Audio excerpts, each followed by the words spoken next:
Does Section 8 ruin a neighborhood, or does it make it better? That's the question.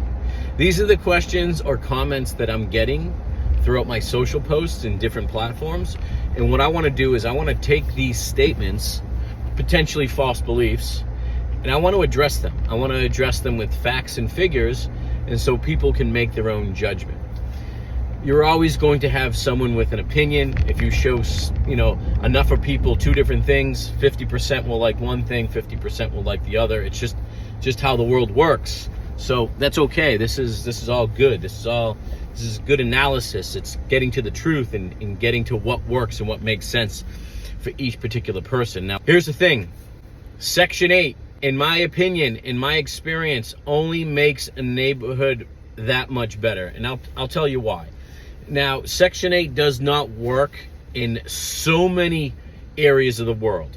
Now, in different states as well as different counties, the state and the local municipalities, they have a certain budget, and they determine, based on housing appreciation and fair market rents, they determine how much the government is willing to pay or provide for Section 8 vouchers depending on their income and depending on the rent. So there's a formula. We won't get into that formula right now.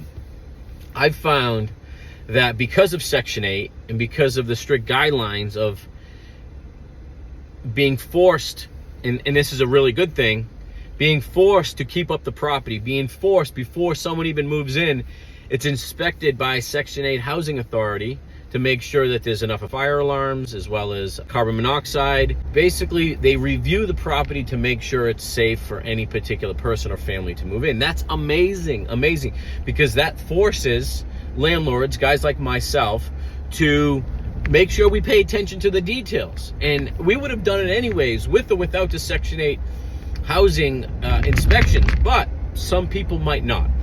And we believe that if you pay attention to electric, plumbing, the water heater, the furnace, changing the filters, making sure the house is kept in good standing, make sure there's not any junk always left in the yard, like really paying attention and making sure there's rules that need to be followed by the tenant, it keeps up the property, it keeps up the neighborhood, it keeps up the value of the entire community.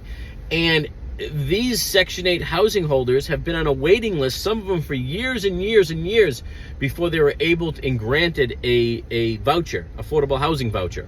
So guess what? Just put rules in place and stay on it, because the last thing they want to do is be reported to the housing authority and lose their Section 8 voucher. So there is a little pressure on the landlord to make sure that the house is kept safe and in order. And there's pressure on the tenant so they don't lose their Section 8 voucher. Those that believe, because it's a false belief, that Section 8 housing vouchers, those type of tenants come in and ruin and destroy a neighborhood. I think just the opposite.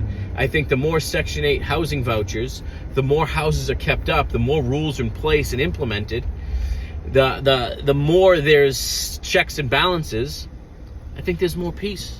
I think houses are cleaner. I believe houses are safer. And families in need, veterans in need, elderly in need, and those with disabilities in need get an opportunity for safe, affordable housing. So no, I don't think that Section 8 destroys a neighborhood. I believe that in these areas that the income levels are extremely low and the housing values are lower, it wouldn't make sense. This balance, this economic balance would not make sense.